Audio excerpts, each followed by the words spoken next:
শুভ দুপুর বন্ধুরা। আমি এখন চলে এসেছি ছাদে, কারণ আমি যে কালকে আমসত্ত্ব বানিয়েছিলাম, এই যে একটু রোদ্দুরে দিয়েছিলাম, রোদ্দুর থেকে তুলে নিয়ে যাব। আর সেই আম দিয়ে দেখো একটু আচারও বানিয়েছি, এই যে আনুর জন্য একটু আলাদা করে তুলে রেখেছি।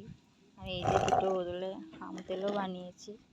এটাতে এমনি সিম্পল আম তেল করেছি, শুধু আমার 5 ফোড়ন আর শুকনো লঙ্কা দিয়ে। আর এটা করেছি মশলা আম তেল, একটু ঝাল ঝাল টক টক নুন দিয়ে ভালো করে মশলা আচার করেছি। দুটো দুরকম আলাদা আলাদা, খেতে খুব টেস্টি। মুড়ির চাটের সঙ্গে খুব ভালো লাগবে এই আম তেলগুলো। সারা বছরই আম তেলটা খাওয়া হবে মুড়ির সঙ্গে।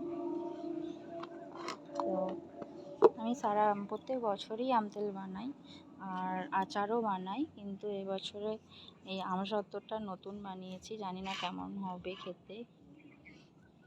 তো তোমরা যারা যারা এরকম আচার বানাও বা আম তেল আমসত্ত্ব বানাও, তারা একটু আমাকে কমেন্ট করো, কারণ আমি তো এই নতুন বানিয়েছি আমসত্ত্বগুলো।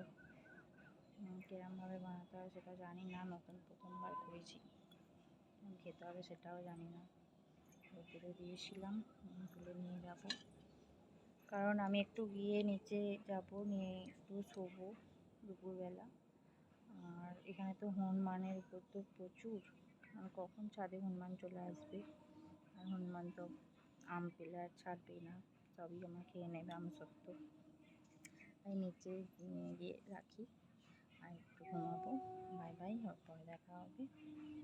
শুভ দুপুর।